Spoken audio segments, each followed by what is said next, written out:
Yo guys, it's Guru here, and today I have for you, as what it says in the title, a best free agents part 1 on Football Manager 16. Basically I'm going to be rattling off through 43. I'm going to be doing 5 at a time, so that amounts to 8 and a bit parts. I'll be going just through them in alphabetical order of their last names, so I'm not going to pick the best or the worst first. So there could be a few videos where there's not that many like top quality ones, or there could be a video where there's lots. It just depends on basically what their parents called them. So getting into it, obviously the first one in terms of names. In fact, is it the first one in terms of names? No, it's not. Anyway, right. The first one in terms of names is Emmanuel Adebayor, and for some reason, there we go. That was a bit. It's just acceleration didn't show for a minute, but obviously released by Tottenham. After only making 13 appearances last season, he's been all over the block. He's been in France, he's been in Spain, obviously higher parts of England.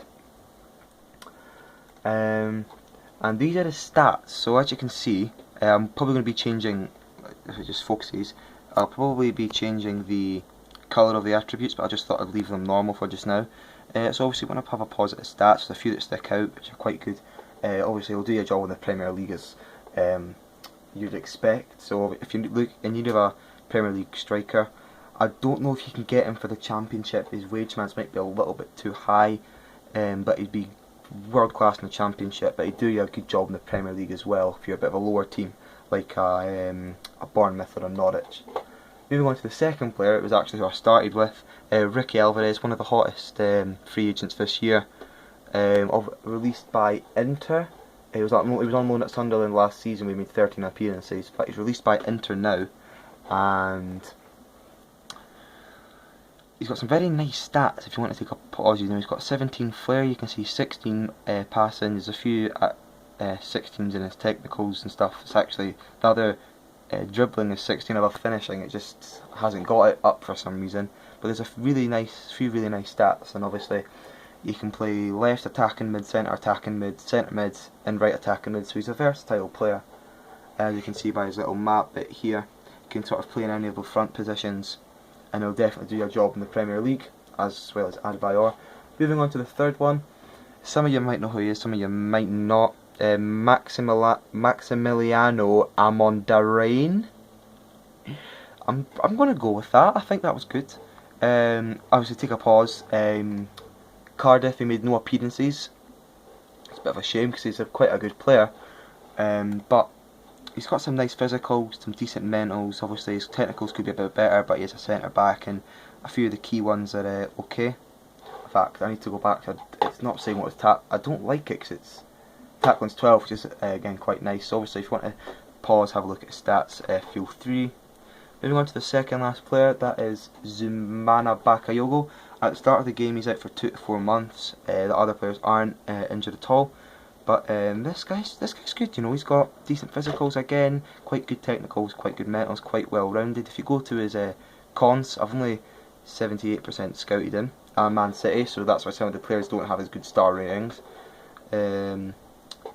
Have highly ambitious squad, struggle to fit in. He's not the smartest on the pitch, and he doesn't really make the right decisions. So he's not the smartest on the pitch, and they're kind of his wage demands. But if you can get him, he'd probably do a decent job, maybe Championship, sort of top League One.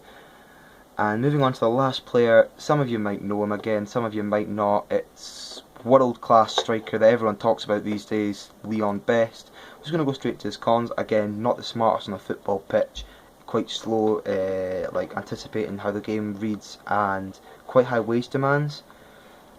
But if you go to his history, he's kind of been around out as well. Sort of, you can see Championship. If you just zoom in, well, not zoom in, but if you look at his overall record, 52 goals in 246 games, which isn't the best for a striker, but he's sort of been that under 10 goal a season kind of striker in a few of the top divisions. So if you want to come in and get a few goals, if you need that few goals, then he's your man. But anyway guys, before we go, I'm just going to show you the wage demands, because I know I forgot to show you those. 53k to 110k for Adebayor, which is quite steep. Ricky Alvarez, 28k to 51k, so that's quite cheaper than Adebayor. Amon Darain, I'm going to stick with that, I like that name, 6 to 11k, quite cheap. Bakayoko, I think I did show you this already, 3.5 to 6.75k a week. And Leon Best, I did 14.25 to 29.5k. So that's going to conclude the first part of the best free agents on FM16. I am playing the demo. I won't be getting a full game until Christmas. So if you guys like this, put it down in the comments below. And as always, I have been Guru, you have been brilliant, and I will see you next time.